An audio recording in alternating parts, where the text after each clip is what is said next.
مين افوق وايه اللي الاهلي لو عمله يبقى افوق؟ حلو السؤال. حلو. ماشي. خلينا نقول طبعا مباريات القمه دايما حسابات الورق فيها صعبه. ماشي.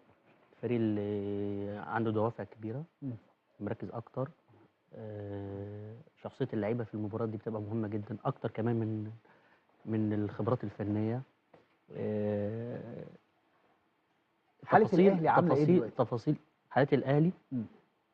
خلينا نقول يعني لسه، طبعا احنا لسه في بدايه الدوري. ماشي. لسه الفريق ما وصلش للحاله الفنيه. اعتقد ما فيش فرقه في الدوري الممتاز برضه وصلت للحاله الفنيه الكامله يعني. تهيألي بيراميدز النهارده كسبان طلائع الجيش وعمال يكسب في الفرق كلها. ماشي، بس قبل كده برضه بدأ وحش برضه. هو اخر فتره فتره يعني خد بالك من ساعه ماتش الاهلي وهو كيرف طالع. ماشي. النهارده برضه النادي الاهلي ناهي بشكل كويس، كسبان ماتشين ورا ماتش حرس الحدود.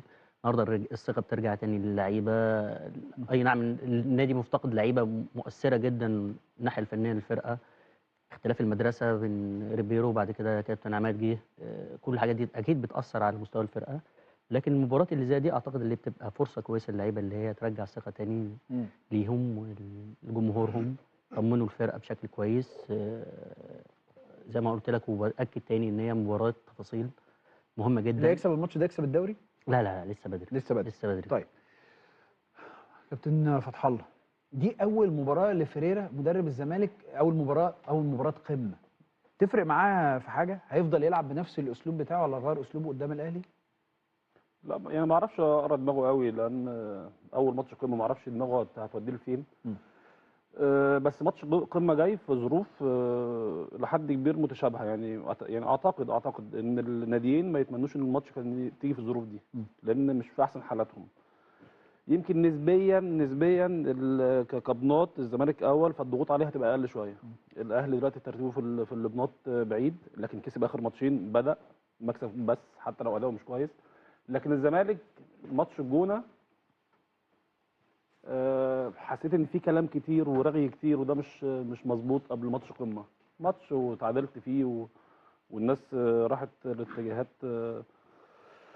المدرب. خد بالك يا ابراهيم، انا ممكن يكون عندي تحفظات شويه عن المدرب فنيه بحته. ماشي. ادارته للماتش بس ولكن توظيفه للعيبه والكلام ده، بس ما اروحش ان هو يعني حب يريح اللعيب. خد بالك كل المدربين بيحسبوها ورقه وقلم.